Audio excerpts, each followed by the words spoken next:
Okay, today we're going to talk about lifestyle medicine, pillar 6, healthy social connections.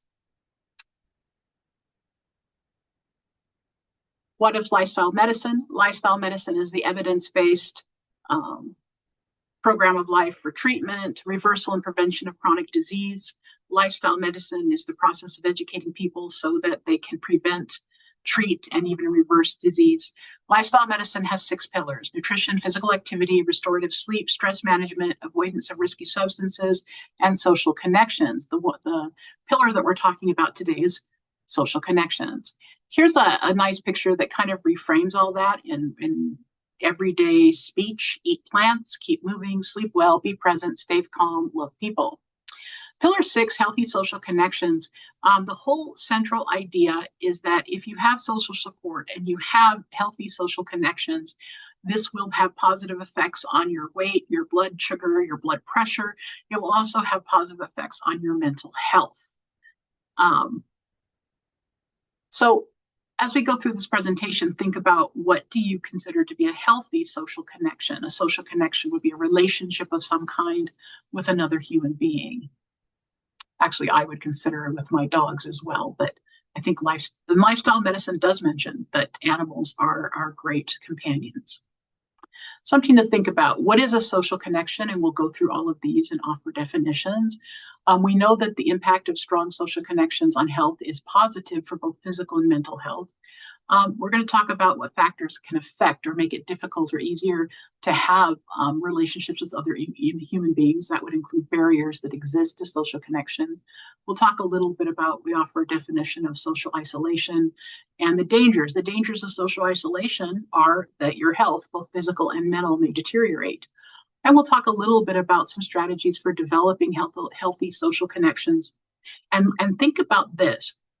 Did you know that connecting with work, projects, and activities can add almost 7 years to your lifespan? So connectedness is a human need. So you have loneliness. Loneliness is a feeling of being disconnected from others. It's a mental state. Social isolation is voluntary or involuntary absence of contact with others. Social connection is the relationship that people have with each other. And network is a social structure that's made up of individuals that socially interact with each other and with the organization as a whole. And also remember, as you're thinking about all these things, healthy connections are often things that give shape and meaning to our lives. Our brains love healthy connections. There's oxytocin, called the love hormone. This is a hormone. You've all heard of endorphins that are released when your body does exercise. The oxytocin is a chemical that's released when it especially happens after childbirth, when there's bonding between a mother and child. It's when we read facial expressions and they're positive facial expressions, our brain releases it. We have positive social interactions. You have a nice, that nice neighbor, the one you say, hey, good morning, how are you? They say it back, you smile. And whether you know it or not, that has stimulated your brain to release some of the love hormone. And then, of course, if you do have pets, for example, what's interesting is it's not just human beings that have this hormone. Animals their brains will release this hormone when they're having a positive reaction, a relationship with another animal, or with you, for example, if you're rubbing your kitty's ears. This is an article in case you're interested. We're not going to go into it too much, but for those of you who are data hounds, who really love the data and the studies, this study goes into the research behind different studies and the results of research on healthy social relationships. Once again, high social support and social integration are associated with longer life, fewer cardiovascular disease problems. And this is what's super interesting to me. Low social interaction was reported to be similar to smoking 15 cigarettes a day, to being an alcoholic. And low social interaction is more harmful than not exercising and twice as harmful as obesity. So loneliness, social isolation, can have devastating effects on your mental and physical health. Barriers. One thing that's happening, and it's kind of interesting because I think when people invented Facebook and all these technological issues, not issues, but items, but they really thought it would help people have more social connectedness. But really, it's having the opposite effect. So technology is leading to declines in meaningful connection.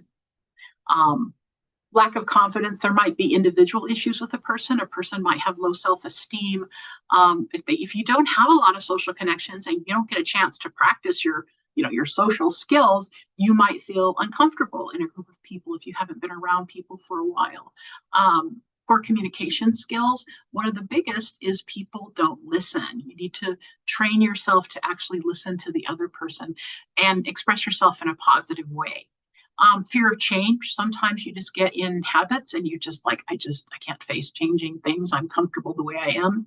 Surroundings. If you are, for example, geographically isolated. I come from a rural part of the country, and so I grew up on a farm that was probably 10 miles away from any other farm. And so if you are in that kind of situation, it can be extremely difficult. You have to plan. It's work to get some kind of social connection. And then also because of technology, because of computers and televisions and things that we do to entertain ourselves at home, there's declining participation in religious groups, social clubs, and labor unions. For example, my grandparents, one of them was in the Lions and the other was in the Elks. And there was something always going on with those service, Knights of Columbus. And that was a big thing. It was a big part of acceptable social interaction. We'd have picnics, the whole families were involved. Those membership in those kinds of organizations has decreased a lot. Also, another issue is in our country, we have a lot of political polarization, and some people just don't. They just are afraid that, if I'm going to get in somebody's going to start pushing politics on me. On the path of the social connectedness, how can you strengthen? Look at your family. If you're a student, look at your school and educational. Universities offer tons and tons of activities that are planned specifically to be convenient and of low cost to students. If you're a retiree, also universities are going to have lectures and classes and community education. Many people can form relationships at work, positive social connections, and that might be something as lightly as the person you see at the coffee maker or the water fountain and having a nice smile. Good morning, how are you? Even a short interaction like that can be very positive.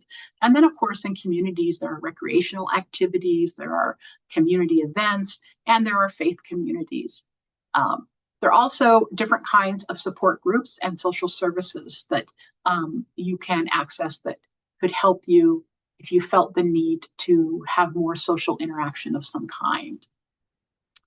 Now, you can, as in everything, decide to give yourself a little prescription.